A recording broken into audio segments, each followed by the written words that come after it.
In humble huts all across the archipelago, important work is taking place. It is the work of teachers and students coming together to preserve tradition, blending the ancient knowledge with engaging teaching methods, enlivening for a younger audience the ways of the past, or simply bringing communities together to judge what is valuable, what must be taken on the journey forward. In this season of Dayaw, we visit the schools of living traditions to listen to the voices of those who have made it their mission to preserve cultures, to see in the eyes of the young a world that they will gladly inherit, preserve, and pass on.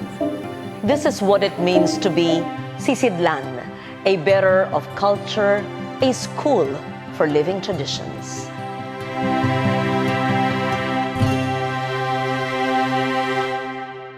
Fu is a Blaan honorific title that denotes the rank of a wise and respected elder.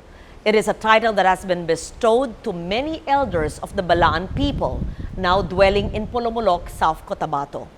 It is an honorific rightfully bestowed on Yabing Dulo, a 105-year-old matriarch who is a healer, a medium, and a matriarch. She is also a master weaver and dyer of abaca. Her mastery is ikat, that complex method of weaving that combines three important aspects. First, an encyclopedic knowledge of the forest and its products. Second, a precise skill that turns these products into woven textile. And the last, a memory committed to the myths, the motifs, the symbols of our people. Fu Yabing Dulo has all three and much more. Thus, she was awarded the distinction of becoming a Gawad sa Manlilikha ng Bayan awardee, a Gamaba.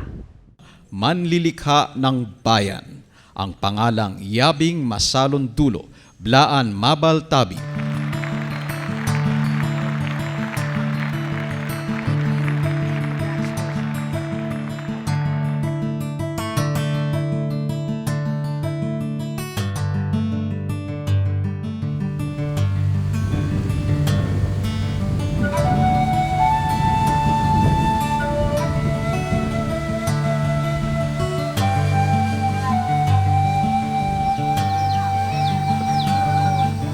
To visit Fu Yabing's village in Polomolok is to see how the Gamaba recipient has awakened a renewed interest in abaca ikat weaving.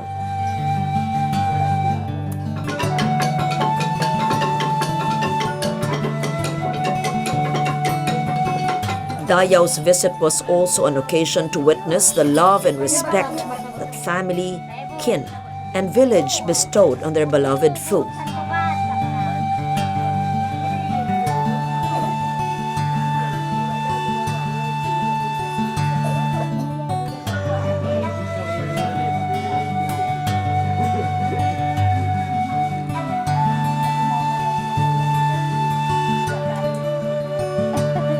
Ugali niya maganda, tapos maglambing, tapos ang gusto niya hindi mag-away yung mga anak niya.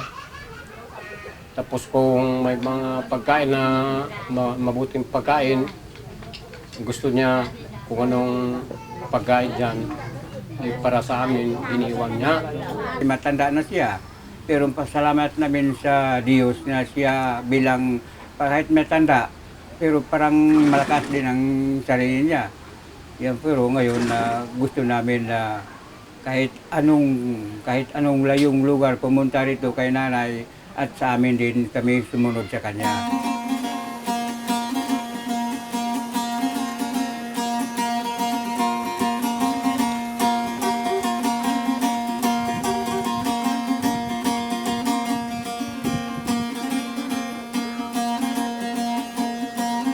Marami na siyang tulungan. Gaya ng number 1, yung lugar ng Lamdipo, Manandag.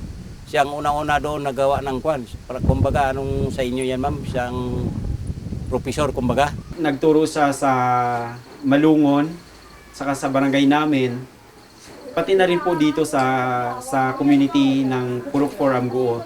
Dahil mas unahin niya po turuan yung mga tao dito sa community para mas mapadami, mapaipasa niya po sa mga apo niya at kamag-anak niya yung kanyang weaving paghahabi na talento.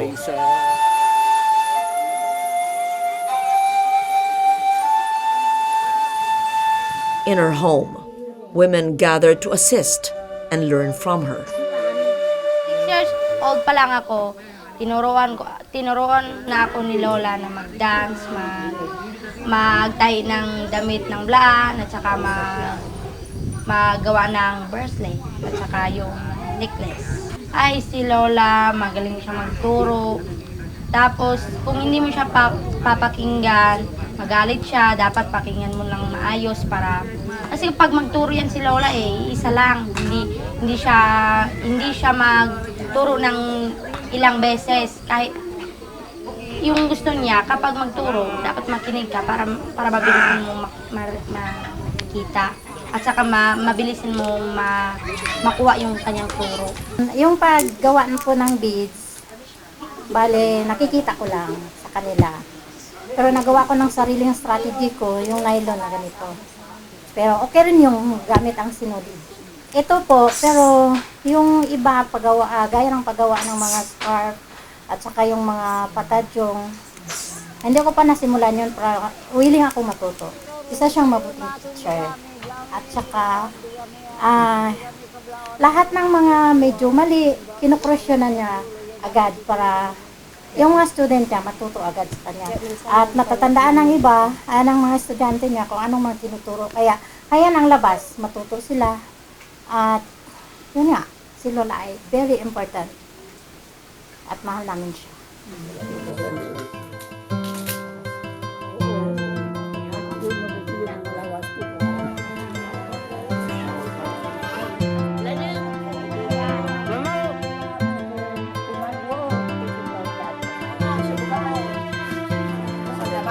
And we meet those who have actively taken a part in helping Fu promote her art and manage the newfound fame, which has brought both honor to their clan and the possibilities of commercial success for her own weaving.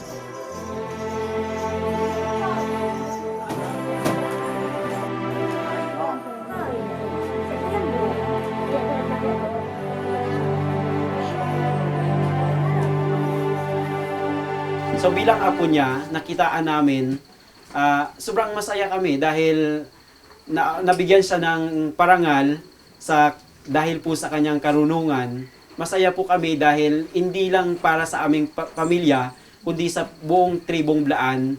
Parang masaya kami dahil parang nagkaroon ng ilaw, ng liwanag ang tribong Blaan na sa paraan sa kanyang parangal, maipakilala yung buong tribo sa buong bansa. Magaling talaga sa gawang kamay ng tribong Blaan, lalo na sa paghahabi. Si Lola po ay malaking karangalan sa amin dahil po ay nabigyan po kami ng opportunity na magaya po namin yung kanyang kaalaman.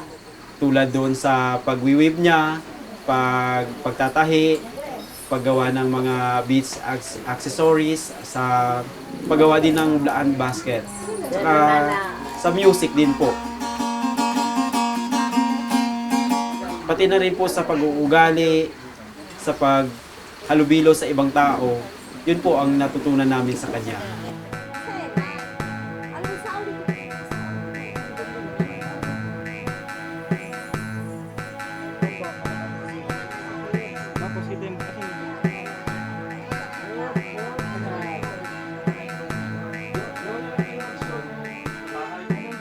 But meeting Fu Yabing reveals a quiet, almost aloof elder, seemingly wary of the attention of outsiders and their gadgets and cameras. She must have been wondering why, despite her award, we seemed so interested in her.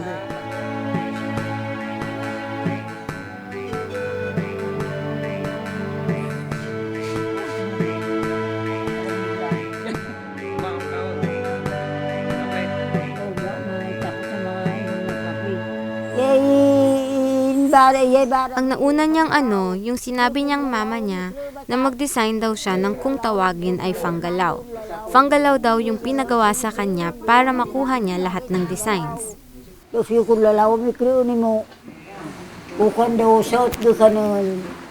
Ang iniisip niya, ma'am, siya lang yung parang binigyan ng love, tapos parang walang maibigay in return.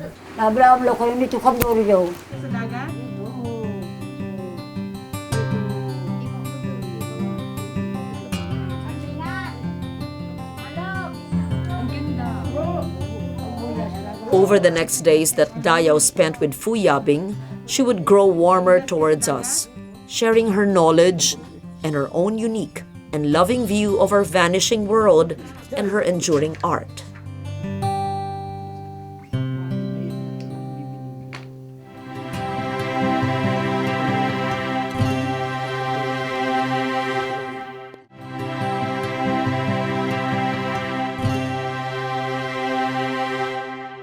Lutay is the Blaan word for the fiber scientifically known as Musa textilis ni. To the majority of Filipinos, this fiber is simply called abaca. Abaca used to grow wild in the forests of Amguo, the hamlet where Yabing Dulo was born some 100 years ago. It was from her mother and her kinswomen from whom she learned to weave on the backstrap loom. We think of weaving today as simply a process of putting warp and weft together to produce a textile. But for many animist peoples, the process begins in the forests or the plantations where the abaca trunks must be cut down, the fibers gathered and processed.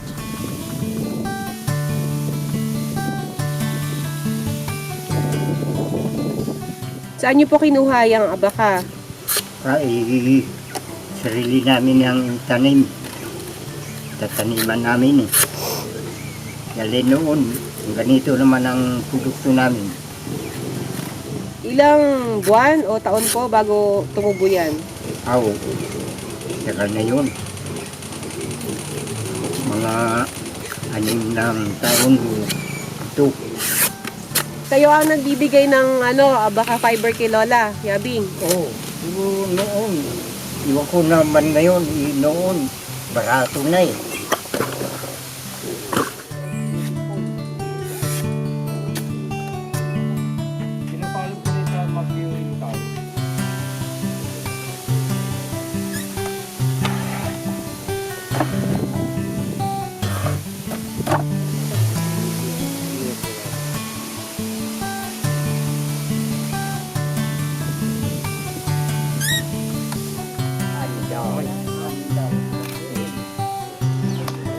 The use of organic dyes is another aspect of Fu Yabing's art.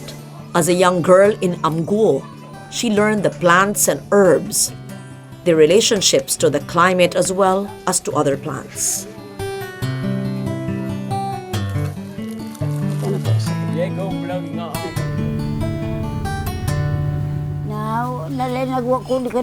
Yung mama niya, nakuha niya dun sa mama niya. Tapos siya, nakuha niya sa mama niya. Yung design. Wala siyang sariling design. Yung design talaga ng mama niya ang ginagaya niya hanggang ngayon. Tapos bawal daw ituruan yung anak mismo.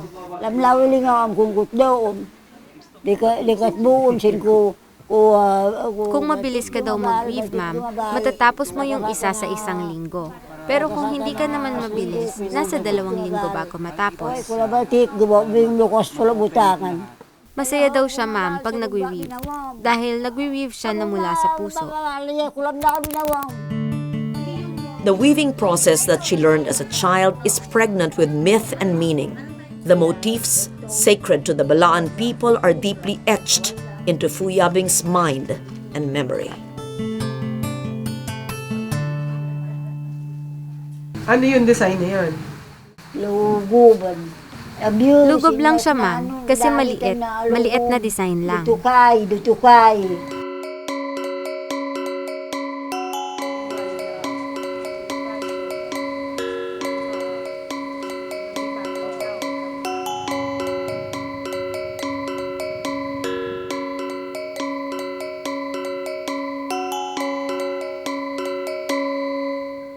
Despite the encroachment of Catholic fundamentalism, which began when Fu Yabing was a young girl, and which has made many converts among her kin and village, Fu Yabing and her husband have remained deeply animist.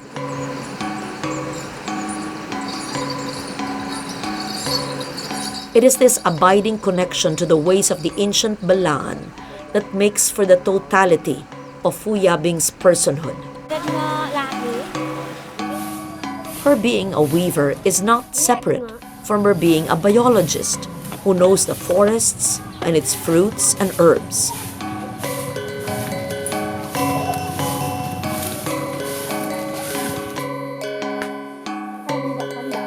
Nor can her being a weaver be separated from another important function, that of being a medium to the spirits.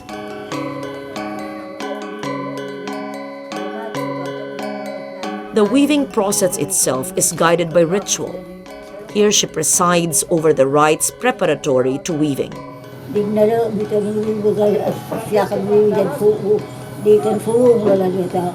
Leading a group of younger weavers into the river to seek the blessing and guidance of the spirits.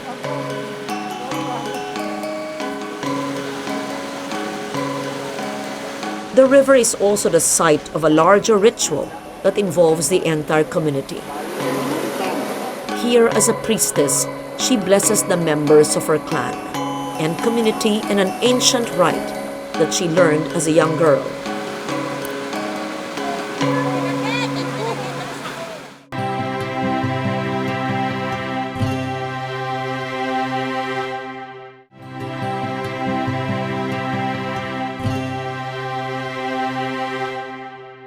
What challenges does a traditional artist like Fu Yabing face when accorded the distinction of Gamaba awardee? How can she keep her own spirit and instincts pure in the face of possible commercial success and national attention? While her family may watch out for her interests, and where the National Commission for Culture and the Arts continues to guide and monitor her efforts, Fu Yabing clings to only one vocation in her old age: to teach and to pass the ancient world of her Blaan forefathers to the younger generation.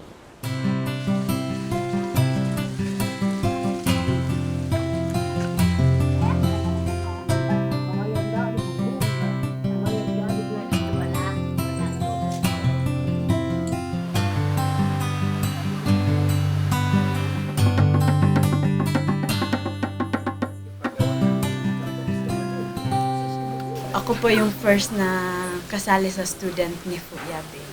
Malaki po ang natutunan ko kasi first na pagsama namin sa kanya para magbuo ng grupo. Kahit mahirap, ma'am, pinilit namin magsama kasi para gusto namin matutunan lahat. Unang-una, nagsama kami tumba ng abaca kasi andun pa kami sa Kalyong noon. Yung first namin na 2013 pa, andun kami sa Kalyong. Maliit pa lang yung anak ko, nagsama pa rin ako kasi nasa isip ko para matutunan ko lahat ng ginagawa ni Fu kasi matanda na siya para mas transfer sa amin ang galing niya. Ang natutunan ko po kay Lola yung pagbibids din po. Kasi po, nung time nagwawalis po kami doon, nung naglilinis kami, kinuha niya yung kamay ko, dinala niya ako dun sa bahay niya. Sabi niya, ito tahiin mo, tapos hindi pa naman ako marunong. Sabi niya, sige lang, kaya mo yan. Kaya kinaya ko po hanggang nakuha ko na yung design niya sa ng beads. Kaya po, ito si Lola, nagpapasalamat din po kami kasi hindi din siya nagsasawang tumuro sa amin. Ituloy namin ito para makilala kami ng isang tunay na Blaan. At saka si Auntie Yabing, gusto namin po ituro niya sa mga bata lahat yung mga talento niya. Baka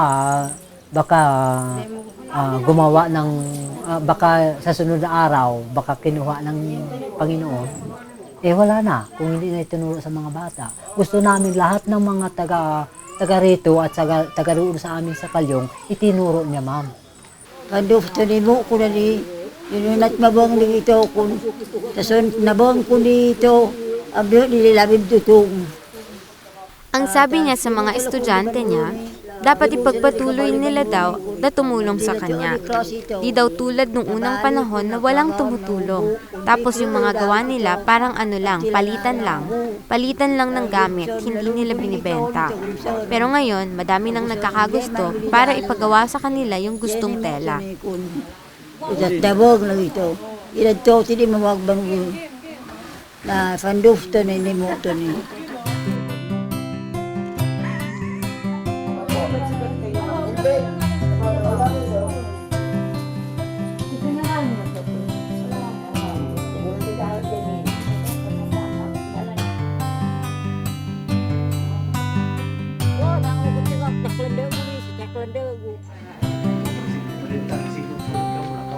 Yabing Dulo has really been one of the most important people in preserving Blaan Mabal Tabi.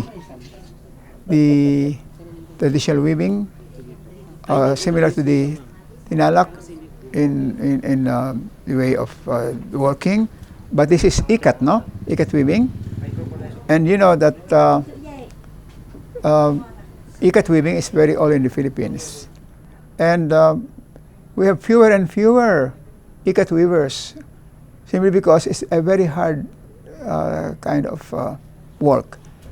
You have to be so painstaking in your work because you really have to tie a lot, you know, of strings in order to create the pattern. And for Yabing, in spite of her age, in spite of her eyesight not as clear anymore as before, she continues, she persists in this. And she creates very, very fine designs. In fact, she is one person who really deserves the award because she doesn't want to adulterate the authentic Blaan designs. She makes sure that she safeguards the most authentic designs of the Blaan because she says that this is the source of Blaan identity. And you cannot be proud of being a Blaan if you adulterate this design. So this is the importance of very fine designs of Fu Yabing, and you don't really find this anywhere else in this country. That's why we honor her with the Manlilikhang ng Bayan Award.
Often fall into the trap of compartmentalizing our Gamaba winners as just weavers or chanters or craftsmen, just as we like to do with ourselves, the people we know.